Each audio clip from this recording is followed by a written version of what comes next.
ताई मला खरंच हे सगळं खूप उशिरा कळलं आणि जेव्हा कळलं ना त्यानंतर सुद्धा मला उसंतच मिळाली नाही, इतकी कामात बिझी होते. अगं काही हरकत नाही, काही हरकत नाही. पण मला एक सांगा, हे हे एवढं सगळं कसं झालं?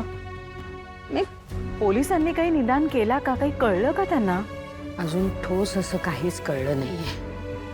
पोलिसांचा तपास जोरात चालू आहे आणि मी त्यांना अरे नयनतारा, काय कशीस? बऱ्याच दिवसात दर्शन झालं नाही. बरी आहेस ना? मी बरी आहे. तुम्ही कशा आहात? नाही, मला कळलं की तुम्हाला सुद्धा किडनॅप केलं होतं.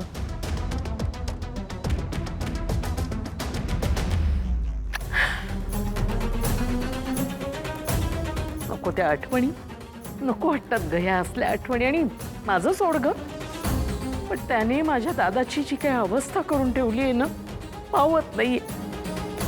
पाहिलंस का तू? पाहिलंस दादा कसा पडलाय तो? तुम्हाला तुम्हाला नक्की खात्री आहे हे सगळं एकाच माणसाने केलंय? म्हणजे असं काही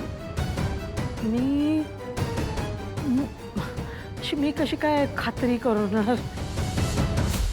माहित नाही, पण जे कोणी असेल ते याच्या मागे, म्हणजे तो एखादा माणूस असेल, दोघं असतील, तिघं असतील, माहित नाही, पण त्यांचा शोध घेतल्याशिवाय मी राहणार नाही. मी या गोष्टीचा पाठपुरावा नक्की करणार आहे.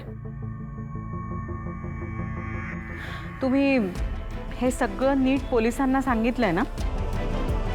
हो हो हो, सगळं सांगितलं. सांगायलाच हवं ना त्यांना, काय तर ते कसं शोध घेणार मग?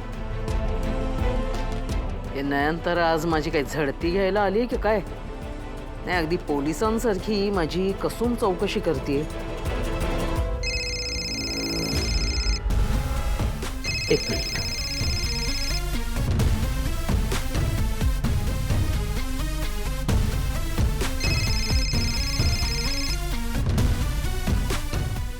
बोल.